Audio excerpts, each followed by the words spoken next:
España fue un gran imperio, pero parece que se terminó en 1898, con el último que le dio un puñetazo, que le dio un golpe, algo así, fue Estados Unidos. Parece que fue eso. Quiero entender un poco más sobre eso acá, Santiago Arazuca, desde Brasil, porque bueno, acá en Brasil no se habla mucho de eso, pero me gustaría entender un poco más y acá parece que en el video van a hablar justamente de la guerra entre España y Estados Unidos y el problema de Cuba, todo. Creo que también hubo en Filipinas que Estados Unidos tomó para ellos. Vamos a ver juntamente.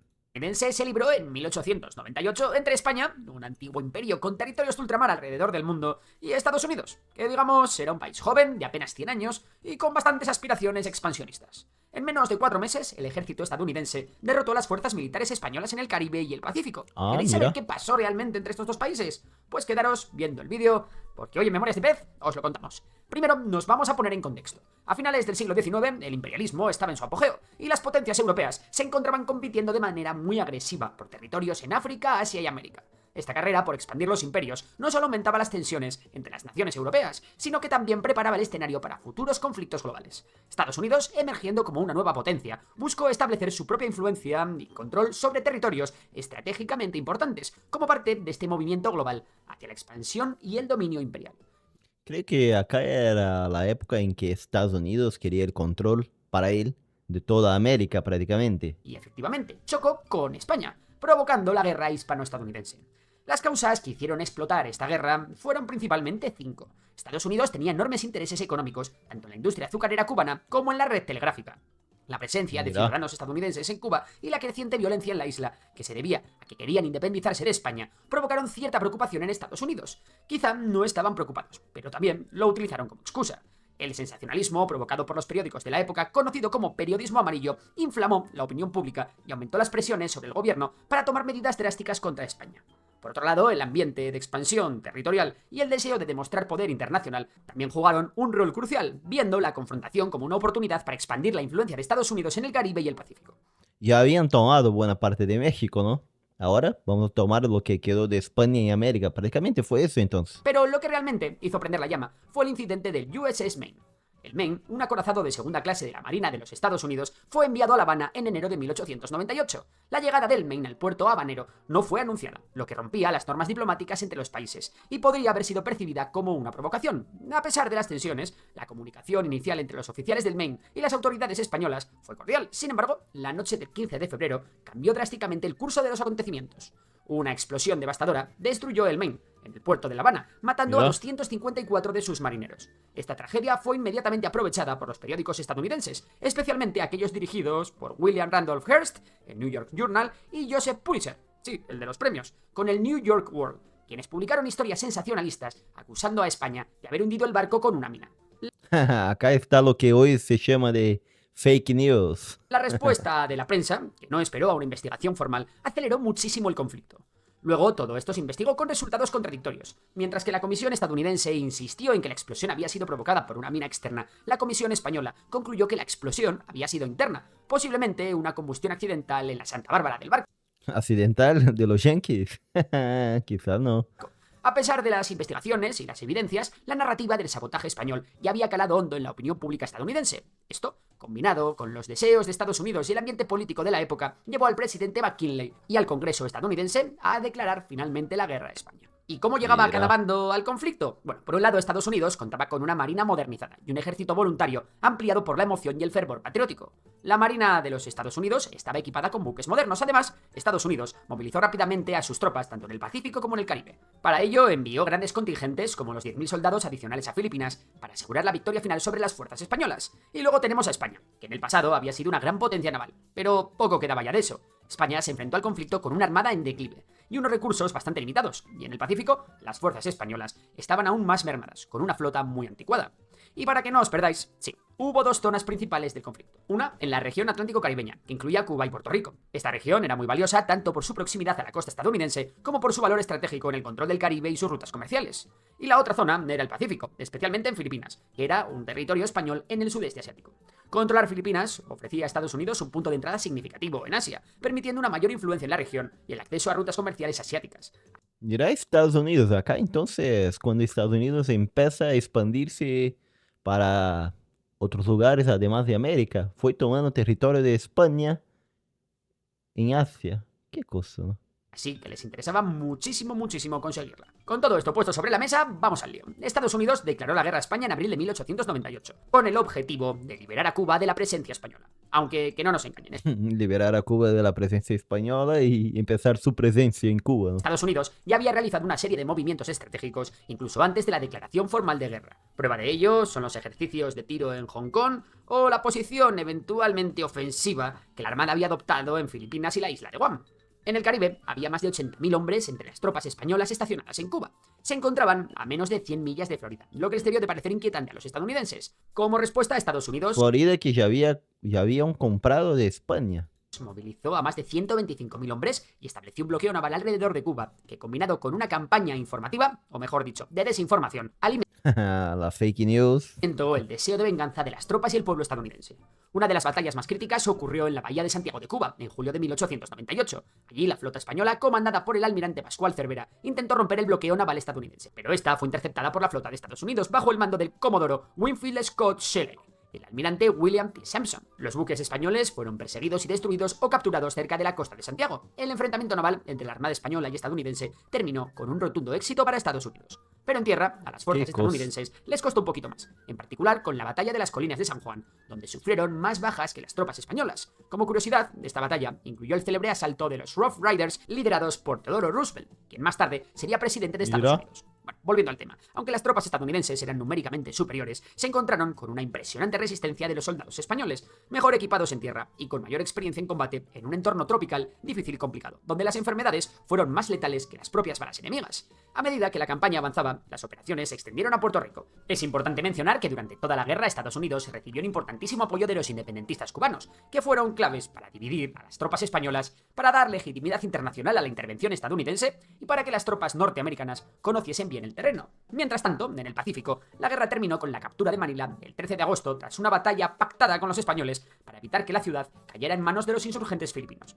Tanto es así que la batalla de Manila también se le llama la batalla simulada de Manila. Generales españoles y estadounidenses planificaron en secreto la batalla para pasar el control del centro de Manila de España a Estados Unidos.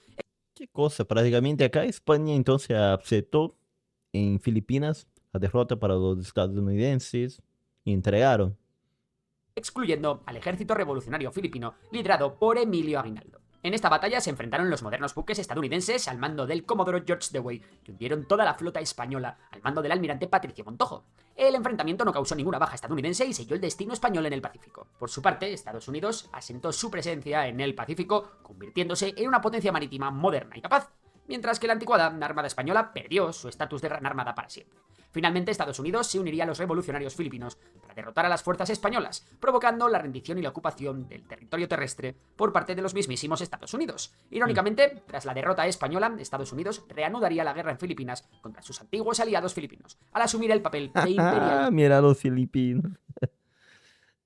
Pobre. Creció en Estados Unidos, sacaron a España y no le fue bien, ¿no? colonizador. Así dio comienzo la guerra filipino-estadounidense.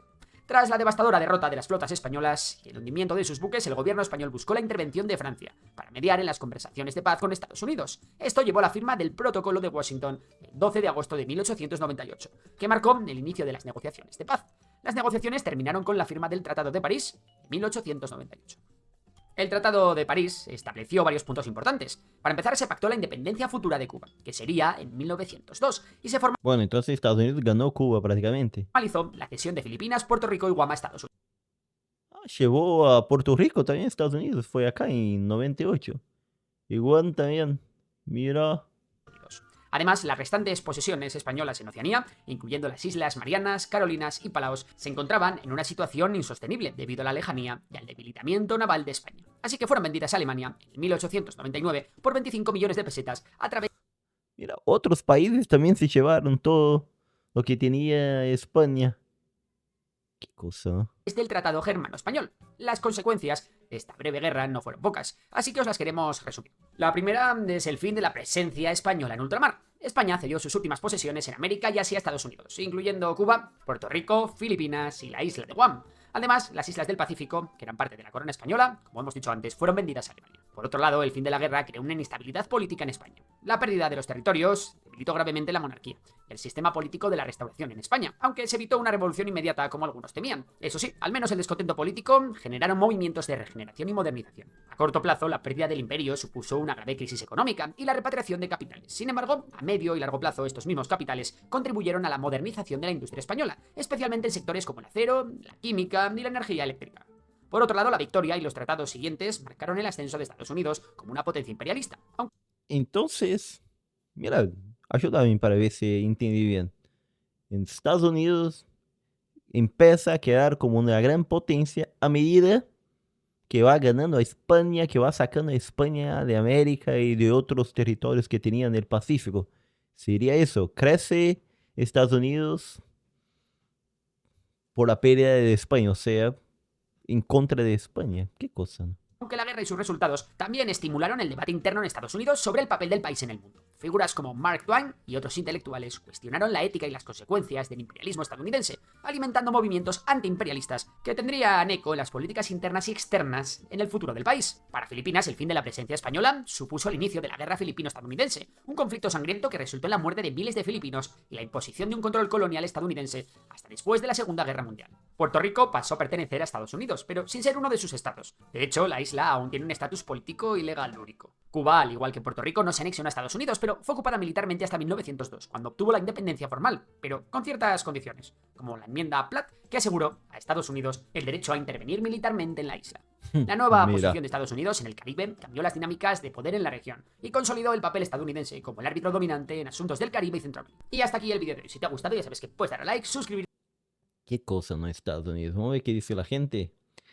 Por cierto, en el caso de Cuba versus Puerto Rico y Filipinas, bien se puede aplicar la famosa frase de Henry Kissinger: ser enemigo de Estados Unidos es peligroso, pero ser su amigo es fatal. Qué cosa, mira los yanquis. ¿Cómo sacaron España de América? En mi provincia, Santiago de Cuba, aún vemos las pruebas de dos cañones españolas, dos cañoneras españolas hundidas como fruto de ese conflicto en la orilla de una playa. Esta zona es patrimonio nacional y aún se preserva en perfectas condiciones.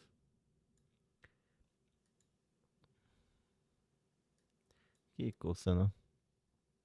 Cubano por aquí, criado en España, también tuvo el honor de servir a la madre patria en sus filas y siempre estaré orgulloso de mis raíces españolas donde quiera que vaya.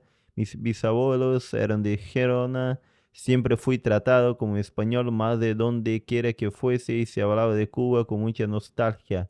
De hecho, la expresión en España de más se perdió en Cuba, era muy común escucharla. Ahora vivo en Florida, otra es región de España, y orgullosamente vivo viendo la historia de España impregnada en cada área por aquí. Bueno, Florida, sí. Acá había un otro video menor diciendo por qué Estados Unidos no anexó Cuba. Vamos a verle, y para dar continuidad acá, porque, bueno, a Puerto Rico sí anexó. No es un estado de Estados Unidos, no es una provincia de Estados Unidos, pero ¿por qué Cuba no?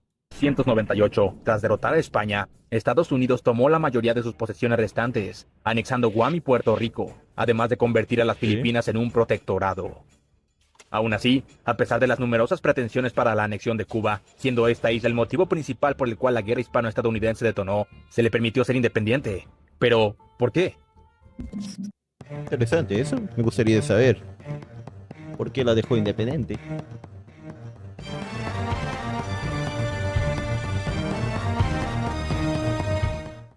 Hacia 1898, el pueblo cubano continuaba inmerso desde hace varias décadas en una serie de desgastantes levantamientos armados para emanciparse de España. Cuando en 1895 una nueva sublevación estalló en la isla, la respuesta bélica española fue mal vista en Estados Unidos, cuyo gobierno la instrumentó como pretexto para comenzar a fabricar el ambiente para una intervención directa en Fabricar el ambiente. Mira qué cosa. Cuba, enarbolando el discurso de que su objetivo era liberar a los cubanos de la opresión española. Dicha postura fue apoyada por importantes empresarios estadounidenses, quienes desde hace varias décadas mantenían un comercio sumamente activo con Cuba. En 1898, la explosión del USS Maine en el puerto de La Habana sirvió como la justificación perfecta para culpar a España, dando comienzo a la guerra hispano-estadounidense, de la cual, por cierto, ya he hecho un video que no te puedes perder. En resumidas cuentas, Estados Unidos aplastó a España, y ambos firmaron el Tratado de París, en el que España oficialmente le otorgaba las Filipinas, Guam, Puerto Rico y Cuba a Estados Unidos. Fue lo que vimos en el otro video. Bueno, perdió bastante acá España. Guam y Puerto Rico fueron inmediatamente ocupados ¿Se puede decir acá que este fue el fin del Imperio Español? ¿Se terminó acá? por Estados Unidos, mientras que en las Filipinas se vivió un escenario un tanto más controversial, puesto que sus revolucionarios creían que Estados Unidos mantendría su promesa de apoyarles para que las Filipinas se convirtieran en un estado independiente, la cual, después de la victoria, fue completamente ignorada. En su lugar, Estados Unidos decidió conservar a las Filipinas, y casi, o con mayor brutalidad que los españoles, rápidamente arrasó con los rebeldes. Pero entonces, ¿por qué en Cuba se vivió un escenario tan diferente? ¿Por qué Estados Unidos no tomó la isla como el vecino Puerto Rico? Una de las razones principales por las que hoy en día Cuba es un estado independiente se deben a Henry Teller. Este personaje impulsó la enmienda Teller, que esencialmente prohibía al gobierno de Estados Unidos anexar Cuba. Dicha enmienda fue avalada por una amplia coalición de políticos y empresarios estadounidenses. Algunos de ellos se sentían amenazados por la potencial competencia agrícola que las plantaciones de azúcar cubana representarían. Otros simplemente querían que Estados Unidos se limitara a liberar Cuba y reconocerla como una hermana república soberana e independiente, mientras que otros más simplemente no querían más gente negra o de origen hispánico en su país. Yo creo que esa fue la que más hizo con que la gente de Estados Unidos no quisiese, no anexase a Cuba su territorio. Bueno, Estados Unidos al final del siglo XIX. Si bien esta oposición logró obstaculizar las pretensiones expansionistas, esto no quiso decir que éstas se detendrían permanentemente, y es que de hecho, tras la victoria sobre España, los Estados Unidos ocuparon la isla sin acordar un plazo para desocuparla. Algunos en el gobierno vieron esto como una oportunidad para ya fuese anexar las islas, o como se hizo en las Filipinas, para establecer un protectorado. En este contexto, en 1901, Theodore Roosevelt asumió la presidencia de Estados Unidos, quien por si no lo sabías, combatió en Cuba durante la guerra contra España. Roosevelt era de la convicción de que Cuba debería ser independiente, y que se le podría confiar la instauración de un gobierno democrático. Desde luego, hubo una importante oposición en el Congreso estadounidense. Instauración del gobierno democrático por Estados Unidos, ¿no? Que sea de acuerdo a Estados Unidos, esa es la idea. A la idea de simplemente desocupar Cuba sin sacar ningún provecho, y en consecuencia fue establecida la enmienda Platt. Esta última complació a aquellos en contra de la anexión, dejando a Cuba como un estado nominalmente independiente, y al mismo tiempo obligó a los cubanos a otorgar casi el completo control de su economía a Estados Unidos. Qué buena imagen. Mira, Tesoro de Cuba, Karin, Isla de Pinos, Imprestitos, Libertad, Enmienda Platt. Qué cosa. Unidos. Conjuntamente, a cambio de retirar a las tropas estadounidenses de Cuba, la isla tuvo que aceptar ciertas exigencias punitivas, incluyendo nunca confraternizar con algún enemigo de Estados Unidos, ceder el sur de la bahía de Guantánamo para la construcción de una base naval estadounidense, así Eso todavía sigue siendo de Estados Unidos. como permitir a Estados Unidos intervenir militarmente si alguna vez sus intereses en Cuba fuesen amenazados. Lo anterior esencialmente convirtió a Cuba en un estado títere, sin formalmente convertirlo en tal. El nuevo gobierno cubano no tuvo más opción que aceptar las exigencias yanquis, y Cuba se declaró independiente en 1902. Más tarde, una nueva rebelión en contra del gobierno proestadounidense fue la causa de una nueva intervención yanqui. Sin embargo, no existieron serias pretensiones para la anexión. Esto fue debido a que Estados Unidos ya había ganado prácticamente todas las ventajas de una anexión, sin ninguno de los costos respectivos. Mira, sí. ¿Para qué va a anexar? Para tener problemas si ya tiene todo lo que quiere. La anterior se volvió una estrategia que sería repetida en las décadas a venir por futuros gobiernos estadounidenses en América Central. El Big Stick chino. Bueno, señores, qué interesante, qué interesante. Vamos a ver qué dice la gente. Es una pena que Cuba... vamos a poner acá en la otra pantalla. Acá esa. Es una pena que Cuba nunca haya sido de todo independiente en casi toda su historia registrada. Pasó de ser colonia española a ser colonia americana y luego colonia soviética, para más tarde acabar como una nación detenida en el tiempo. Ojalá pueda alcanzar democracia y libertad. Estados Unidos obtuvo la mayoría de las ventajas de la anexación sin ninguno de los costos. Esa es una buena manera de resumirlo todo. La verdad es que el caso de Cuba era muy diferente al de Puerto Rico, que aunque sí tenía un movimiento independentista, no estaba tan consolidado como el cubano, con un mandado civil y militar bien consolidado y estructurado. El ejército libertador cubano gozaba de gran popularidad y a finales de la guerra había incorporado miles de efectivos a lo largo de la isla, pero bueno, los Estados Unidos no podían intervenir cuando tenían ganas. Los americanos llegaron a ayudar cuando la guerra estaba prácticamente ganada. Bueno, acá dice otra historia. ¿Qué cosa? Bueno, vamos a ver esa otra versión acá. Y solo intervinieron en algunas ciudades con puertos marítimos, dada la superioridad naval del ejército americano hacia el español. Pero lo cierto es que cuando el ejército invasor llegó a La Habana fue una locura. Miles de cubanos se reunieron para conocer a generales de gran prestigio internacional, con hazañas que conmovieron a sus contemporáneos y que cambiaron las estrategias de la guerra conocida en Europa. Simplemente cambiar a España por Estados Unidos aumentaría el deseo de los cubanos de participación política y alargaría aún más la guerra y sus consecuencias económicas. Por tanto, el primer paso fue licenciar el Ejército Libertador con la promesa de una república independiente. Luego, la sociedad civil cubana batallaría por instaurar la república lo antes y mejor posible. En el proceso se tuvo que ceder, y sí es verdad que se comenzó con muy poca soberanía, pero para 1935 Cuba ya era toda una república soberana. Lo que pasó después ya se fue mucho peor. Muy bien, muy bien. Qué cosa interesante. Me gustó intentar entender acá entonces un poco de la guerra entre España y Estados Unidos, la tomada de Cuba por Estados Unidos, después la independización, la tomada de Estados Unidos de los territorios españoles en el ultramar, en el Pacífico, todo eso. ¿Qué, qué pueden decir ustedes? ¿Había alguna forma, alguna manera, no sé, de que España no perdiese todo ese territorio, quedase como una gran nación todavía, no perdiese para Estados Unidos, o realmente no había nada que hacer porque el contexto económico y político de España no permitía? Me gustaría saber, gracias por acompañar acá, Santiago Brazuca, desde el sur de Brasil.